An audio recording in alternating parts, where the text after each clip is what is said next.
Hello बेटा, so we are back again with the next video session. पिछले video session में हमने देखा कि what are the sources of magnetic field के क्या क्या सोर्सेज हैं।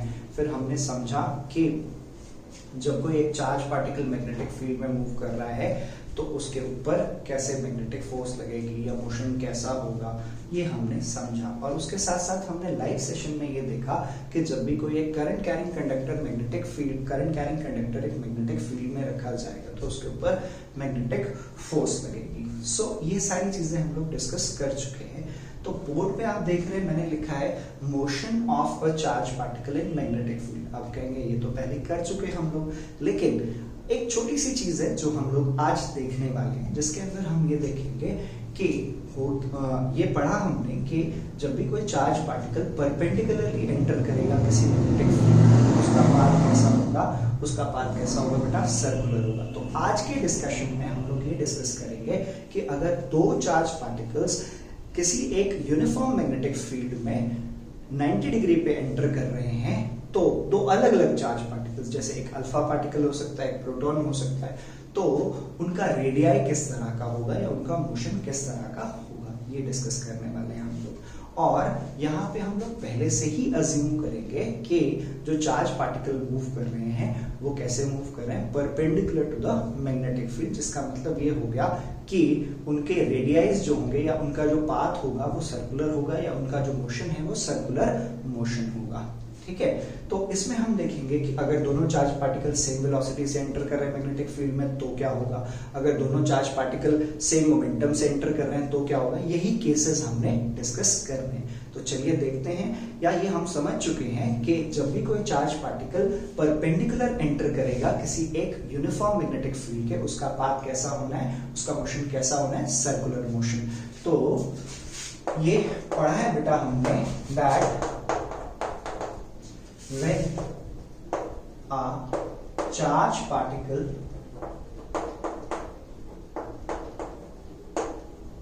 enters a uniform magnetic field perpendicularly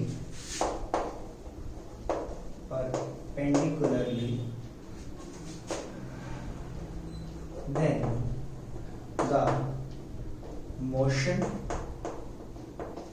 of the charged particle is circular motion। ठीक है, तो जैसे मैंने आपको बताया कि हम लोग क्या करेंगे, यहाँ पे हम लोग दो या दो से ज्यादा चार्ज पार्टिकल्स की रेडियाइज को कंपेयर करने वाले हैं जब वो कैसे एंटर कर रहे हैं, परपेंडिकुलरली एंटर कर रहे हैं to the uniform magnetic field. चलिए देखते हैं बेटा। Case 1, when the charge particles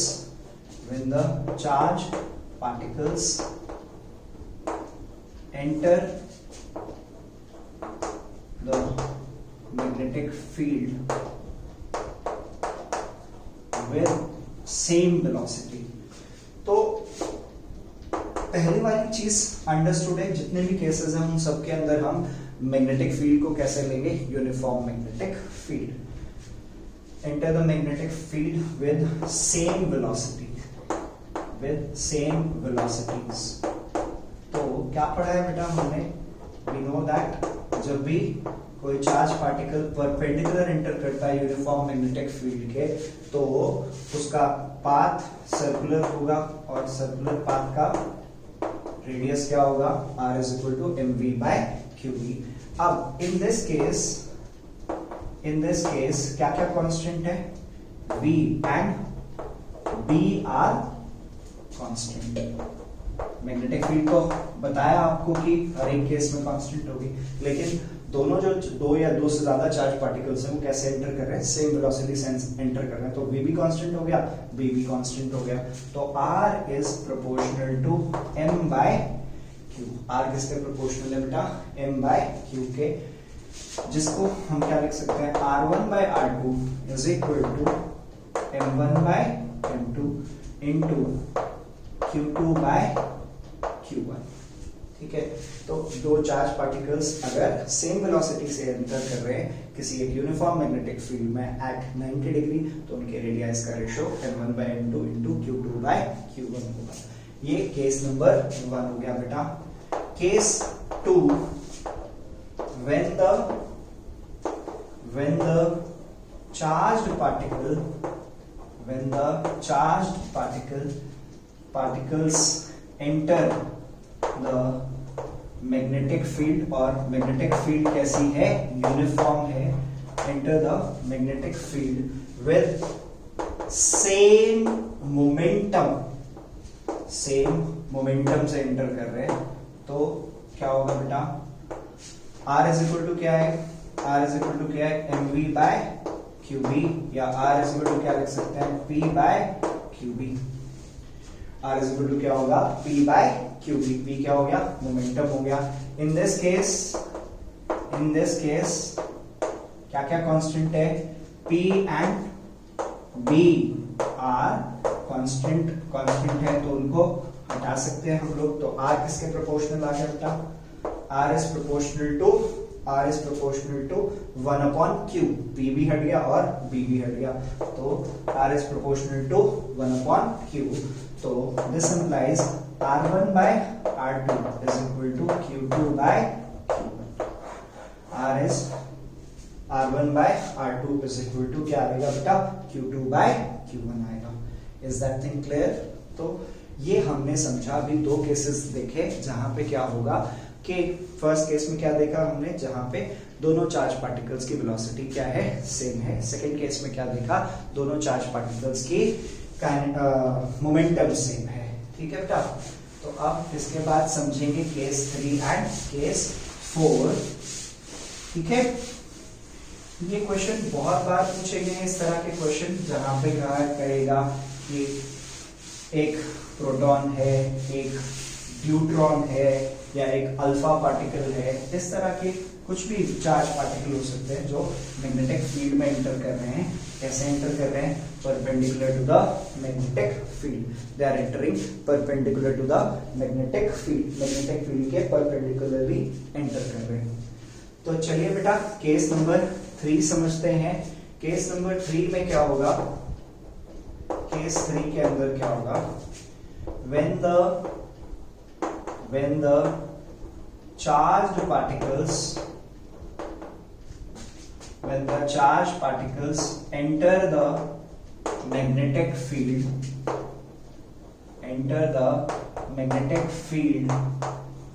with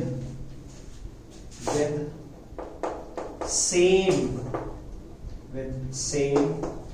kinetic energy, दोनों क्या कर रहे हैं, दोनों charge particle same kinetic energy से मूव कर रहे हैं। तो रेडियस क्या पढ़ा हमने, mv by qb, p by qb, और इसको मुझे काइनेटिक एनर्जी के टर्म्स में लिखना है।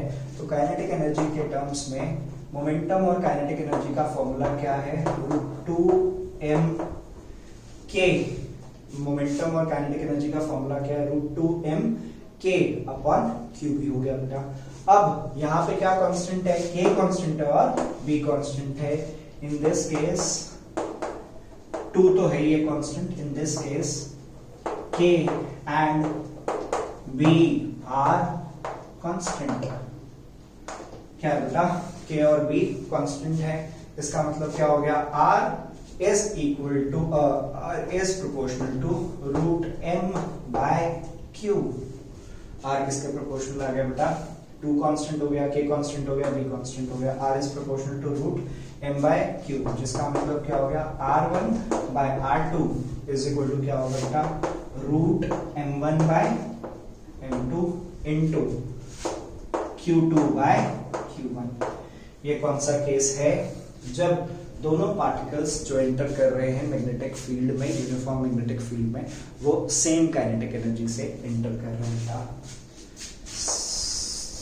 Fourth case, when the charged particles are accelerated accelerated through same accelerating potential,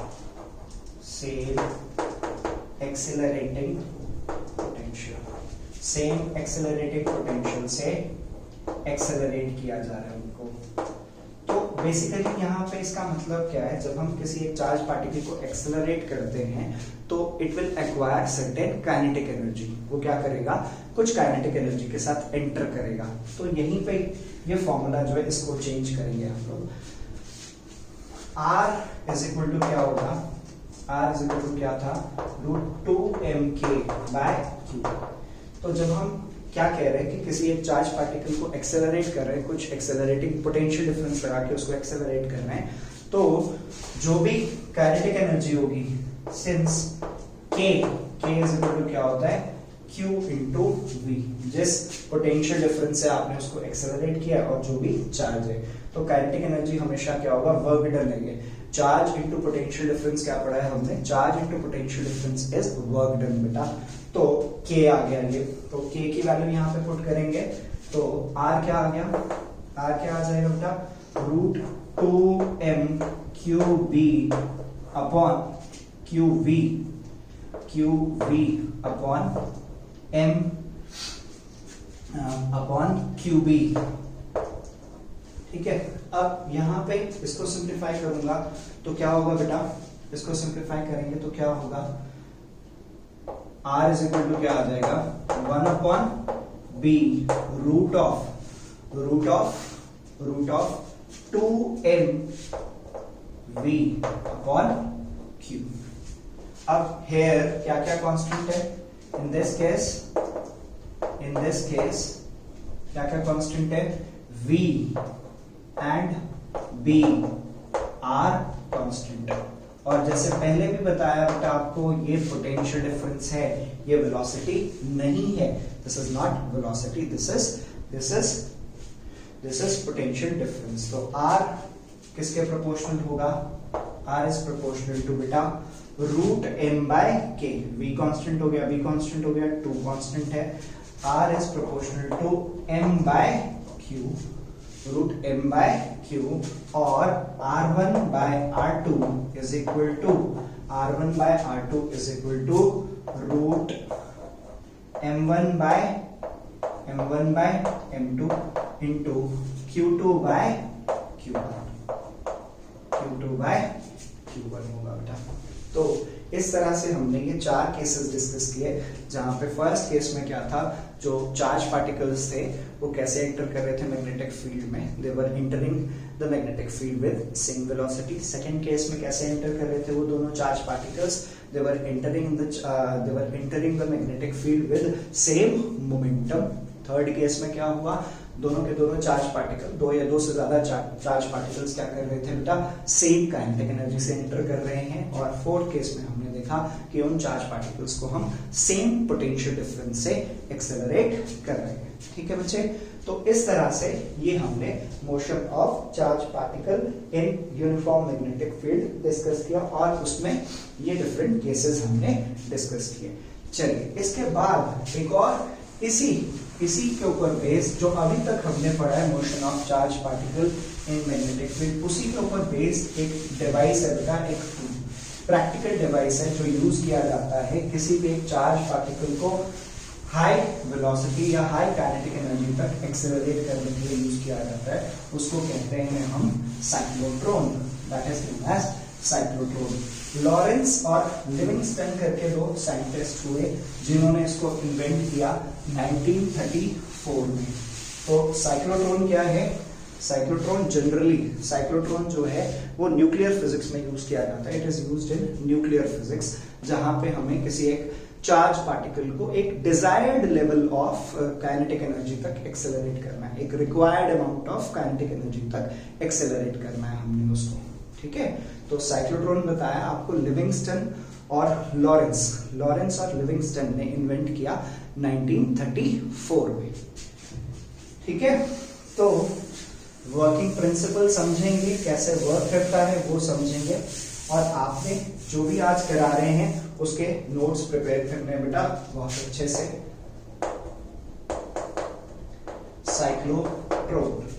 तो साइक्लोट्रॉन क्या करता है बेटा, साइक्लोट्रॉन इलेक्ट्रिक और मैग्नेटिक फील्ड का यूज करता है। किसको एक्सेलरेट करने के लिए, किसी भी चार्ज पार्टिकल को एक्सेलरेट करने के लिए किसका यूज किया जाता है, इलेक्ट्रिक और मैग्नेटिक फील्ड का यूज किया जाता है। और जो इलेक्ट्रिक और मैग्नेटिक फील्ड यूज करते हैं हम, वो क्रॉस्ड होते हैं। क्रॉस्ड का मतलब क्या हो गया, परपेंडिकुलर इलेक्ट्रिक और मैग्नेटिक फील्ड का यूज किया जाएगा। अब किस तरह का होता है, एक इवैक्यूएटेड चेंबर के अंदर,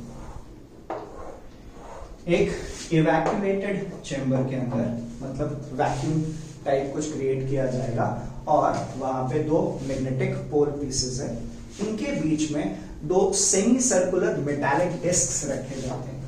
दो सेमी सर्कुलर मेटालिक डीज हैं, D1 और D2।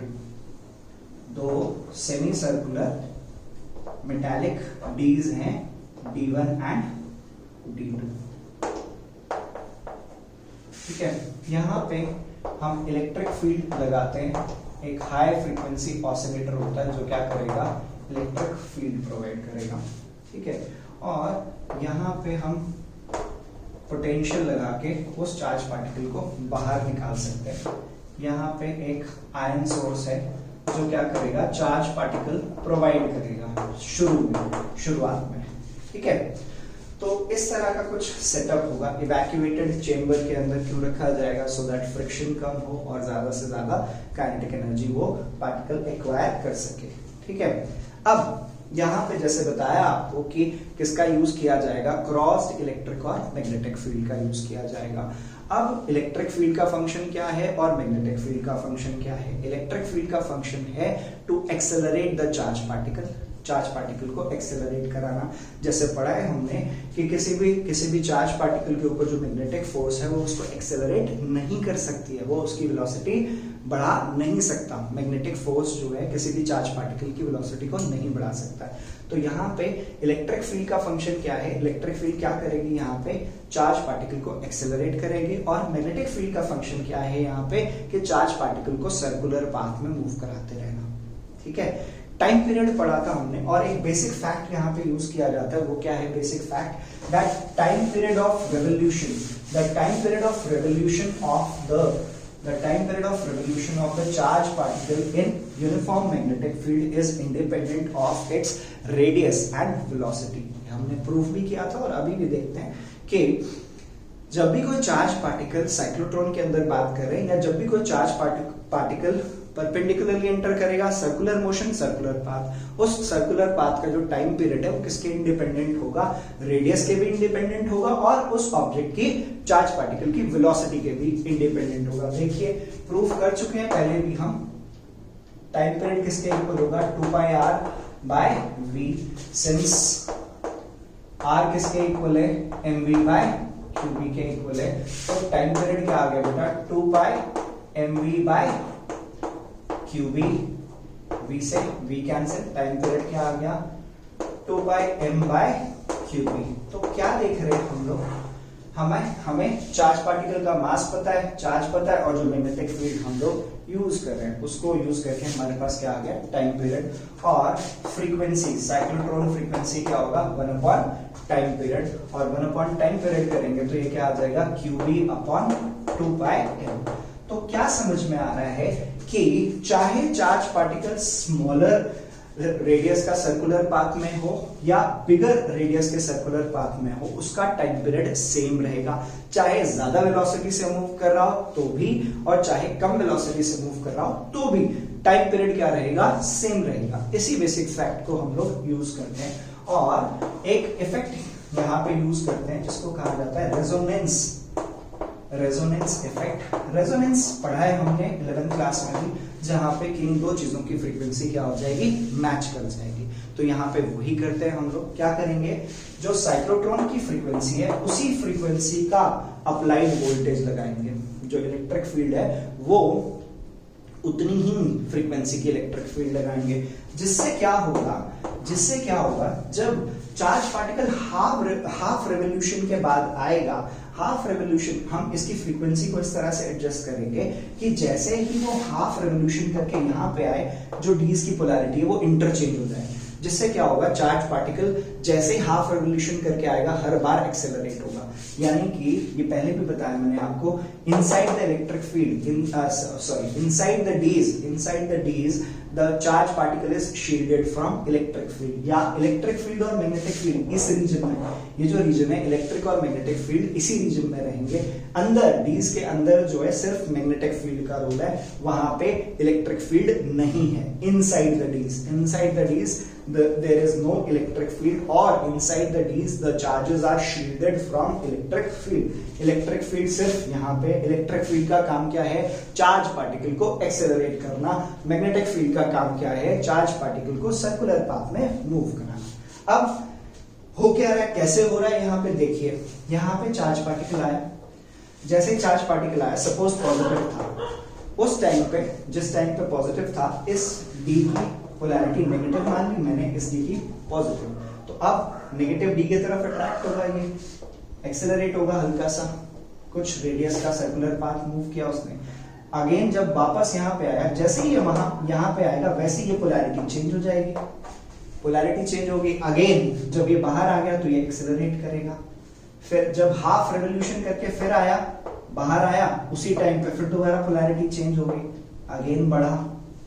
तो जैसे जैसे ये हाफ रेवोल्यूशन के बाद आता जाएगा, आफ्टर ईच हाफ रेवोल्यूशन जो इलेक्ट्रिक फील्ड है वो इसको एक्सेलरेट करती रहेगी। After each half revolution, after each half revolution the charge particle will get accelerated, हर एक हाफ रेवोल्यूशन के बाद। और जैसे ही यहाँ पे आएगा, गैप में आएगा, वैसे ही पोलैरिटी इंटरचेंज, जैसे गैप में आएगा हाफ रेवोल्यूशन करके वैसे पोलैरिटी इंटरचेंज। तो जैसे जैसे ये जितनी बार यहाँ पे आएगा उतनी बार एक्सेलरेट होगा, और जितनी बार एक्सेलरेट होगा उतनी बार इसका रेडियस क्या होता जाएगा, बढ़ता जाएगा। रेडियस बढ़ रहा है, वेलोसिटी बढ़ रही है, लेकिन टाइम पीरियड क्या है, कांस्टेंट। इसी बेसिक फैक्ट का यूज कर रहे हैं हम लोग यहाँ पे। और जैसे जैसे ये बढ़ता जाएगा, और जितनी रेडियस, मैक्सिमम रेडियस का, या जितनी रेडियस की ये डीज है उतनी रेडियस तक जाएगा, और उसके बाद उसको वहां से बाहर निकाल लेंगे। ठीक है बेटा, तो चलिए दोबारा से समझते हैं, एक बार फटाफट समझेंगे। लिविंगस्टन और लॉरेंस ने 1934 में इसको इन्वेंट किया। ये किसके लिए यूज किया जाता है, चार्ज पार्टिकल्स को एक्सेलरेट करने के लिए यूज किया जाता है। इसके अंदर क्रॉस्ड इलेक्ट्रिक और मैग्नेटिक फील्ड होंगी, परपेंडिकुलर इलेक्ट्रिक और मैग्नेटिक फील्ड होंगी। परपेंडिकुलर इलेक्ट्रिक और मैग्नेटिक फील्ड का पर्पस क्या है, इलेक्ट्रिक फील्ड का काम है चार्ज को एक्सेलरेट कराना, मैग्नेटिक फील्ड का काम है चार्ज को सर्कुलर पाथ में मूव कराना।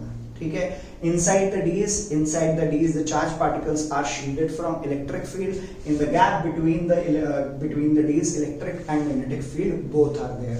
ठीक है, the time period of this charge particle is independent of radius of the circular path and the velocity of the charge particle. इसी बेसिक फैक्ट का यूज करेंगे। और साइक्लोट्रॉन रेजोनेंस इफेक्ट होगा, cyclotron की फ्रीक्वेंसी और जो सोर्स है उसकी फ्रीक्वेंसी सेम होगी। जैसे ही हाफ रेवोल्यूशन के बाद चार्ज पार्टिकल गैप में आएगा, पोलैरिटी इंटरचेंज हो जाएगी, अगेन चार्ज पार्टिकल क्या करेगा, एक्सेलरेट करेगा, और फिर दोबारा मूव करेगा, दूसरे डी में मूव करेगा, फिर हाफ रेवोल्यूशन के बाद फिर इस तरह से वो after each half revolution it will get accelerated, or after each half revolution the radius of the charge particle will increase. अब इसी में हम फ्रीक्वेंसी की बात कर चुके, अब काइनेटिक एनर्जी की बात कर लेते हैं कि कितनी काइनेटिक एनर्जी से वो चार्ज पार्टिकल बाहर आएगा। काइनेटिक एनर्जी क्या पढ़ा है बेटा हमने, हाफ mv²। इसके लिए क्या करेंगे, यहां से v की वैल्यू निकालेंगे। v इज इक्वल टू क्या लिख दिया बेटा, QBr, कैपिटल R लिख दिया मैंने। कैपिटल R क्या हो गया, रेडियस ऑफ दिस d, जो साइक्लोट्रॉन है उसकी जो हमने यहाँ पे सेमी सर्कुलर डीज लिए हैं, इनका रेडियस क्या ले लिया मैंने, कैपिटल R ले लिया बेटा।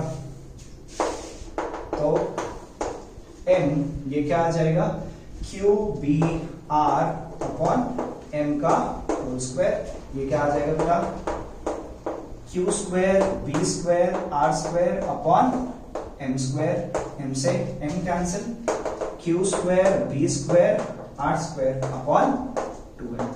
सो इतनी काइनेटिक एनर्जी से वो चार्ज पार्टिकल बाहर आएगा। जिसके साइक्लोट्रॉन से, जिस साइक्लोट्रॉन के रेडियस b का जो रेडियस है वो कैपिटल आ रहा है, चार्ज पार्टिकल का चार्ज q है, मैग्नेटिक फील्ड b है, चार्ज पार्टिकल का मास m है। सबसे बड़ा डिसएडवांटेज यहाँ पे कि यहाँ पे हम किसी एक अनचार्ज पार्टिकल को यानी कि न्यूट्रॉन को एक्सेलरेट नहीं कर सकते। दूसरा लिमिटेशन एक ये भी हो सकता है कि जो लाइट पार्टिकल्स हैं जैसे कि इलेक्ट्रॉन है, पढ़ा है हमने कि स्पीड ऑफ लाइट के आसपास जब वेलोसिटी होती जाएगी तो वो हेवियर होता जाएगा। हेवी होने की वजह से क्या होगा, उसका टाइम पीरियड बढ़ जाएगा। टाइम पीरियड बढ़ जाएगा तो वो सिंक्रोनाइजेशन इफेक्ट जो है, रेजोनेंस इफेक्ट है, वो खत्म हो जाएगा। जो हाफ रेवोल्यूशन पे आ रहा था यहाँ पे गैप में, वो कहीं पीछे ही रह जाएगा, तो पीछे ही रह जाएगा और पोलैरिटी चेंज होगी। तो this is one of the limitation of this. ठीक है, इलेक्ट्रॉन के लिए कब, जब स्पीड ऑफ लाइट के आसपास वेलोसिटी हो गई है इलेक्ट्रॉन की, उस केस की बात हो रही है। ठीक है, तो इस तरह से ये आपको कंप्लीट करना बेटा। चलिए अब एक और छोटा सा टॉपिक है वेलोसिटी सिलेक्टर, वो भी डिस्कस कर लेते हैं जल्दी से, फिर उसके बाद खत्म करेंगे इस सेशन को। इस जितने टॉपिक हम कर रहे हैं आज, इन सबके नोट्स आप बहुत अच्छे से बनाएंगे बेटा, और ध्यान से पूरा वीडियो देखेंगे, और वीडियो देखेंगे और एनसीईआरटी की हेल्प से आप नोट्स अच्छे से बना सकते हैं। तो वेलोसिटी सिलेक्टर जैसे नाम ही बता रहा है कि किसी एक पर्टिकुलर वेलोसिटी से जो पार्टिकल आ रहे हैं उनको हम किसी इलेक्ट्रिक और मैग्नेटिक फील्ड से बाहर कर रहे हैं। तो देखिए हमने पढ़ा कि जब भी कोई एक चार्ज पार्टिकल इलेक्ट्रिक और मैग्नेटिक फील्ड दोनों में मूव कर रहा है, जब भी कोई चार्ज पार्टिकल इलेक्ट्रिक और मैग्नेटिक फील्ड दोनों में मूव कर रहा है तो उसके ऊपर इलेक्ट्रिक फील्ड भी फोर्स लगाएगी और मैग्नेटिक फील्ड भी फोर्स लगाएगी। और उस फोर्स को क्या नाम दिया हमने, F is equal to Fe plus Fm। Lorentz force पढ़ा था हमने, force due to electric field, force due to magnetic field. ठीक है, अब या इसको हम क्या लिखते हैं, F is equal to Q E plus Q V cross B हो गया बेटा। ठीक है, अब वेलोसिटी सिलेक्टर का मतलब क्या हो गया, जहां पे क्या है, कोई भी चार्ज पार्टिकल अनडिफ्लेक्टेड निकले इलेक्ट्रिक और मैग्नेटिक फील्ड में। अनडिफ्लेक्टेड कब निकलेगा इलेक्ट्रिक और मैग्नेटिक फील्ड से, जब इलेक्ट्रिक फोर्स और मैग्नेटिक फोर्स दोनों मैग्नीट्यूड में इक्वल होंगी और डायरेक्शन में ऑपोजिट होंगी। ठीक है, इसके लिए क्या होना पड़ेगा बेटा, electric field vector, magnetic field vector और वेलोसिटी वेक्टर तीनों को म्यूचुअली परपेंडिकुलर होना पड़ेगा। देखिए कैसे, अगर मैंने E ले लिया, E वेक्टर ले लिया, E के कैप, मतलब इलेक्ट्रिक फील्ड किसके अलोंग है, electric field is along z axis. V vector ले लिया मैंने J कैप, या V वेक्टर क्या ले लिया, V J कैप, और B वेक्टर क्या ले लिया मैंने, B I कैप। तो ये तीनों वेक्टर्स क्या हो गए, म्यूचुअली परपेंडिकुलर हो गए। अब I क्रॉस J क्या पढ़ा है बेटा हमने, K, तो J क्रॉस I क्या हो जाएगा, J cross I is minus K। तो इन वैल्यूज को जब मैं इधर रखूंगा तो F क्या हो जाएगा बेटा, F क्या हो जाएगा Q E K कैप और plus Q V J cap या Q B J cross I cross J K, J cross I minus K। तो ये क्या होगा बेटा, Q E K cap minus Q V B K cap. अब अगर net force को जीरो होना है, तो QE किसके इक्वल होना चाहिए, for the net force on the charge particle to be zero. Force को अगर जीरो होना है तो क्या होना पड़ेगा बेटा, QE किसके इक्वल होगा, QV, B, Q से Q कैंसिल, V क्या आ जाएगा, E बाय B। तो E और B को यूज करके, E की एक डिजायर्ड वैल्यू और B की एक डिजायर्ड वैल्यू को यूज करके मैं क्या कर सकता हूं, मैं किसी एक सर्टेन वेलोसिटी से जितने भी चार्ज पार्टिकल्स आ रहे हैं उनको अलग कर सकता हूं।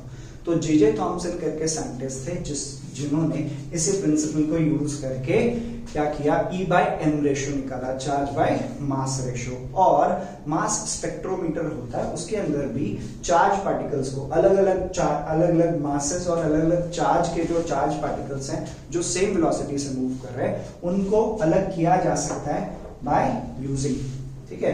तो मास स्पेक्ट्रोमीटर में क्या करते हैं हम लोग, चार्ज पार्टिकल्स को सेपरेट करने के लिए भी इसी फिनोमेना का यूज करते हैं। तो दिस इज वेलोसिटी सिलेक्टर, ठीक है बच्चे।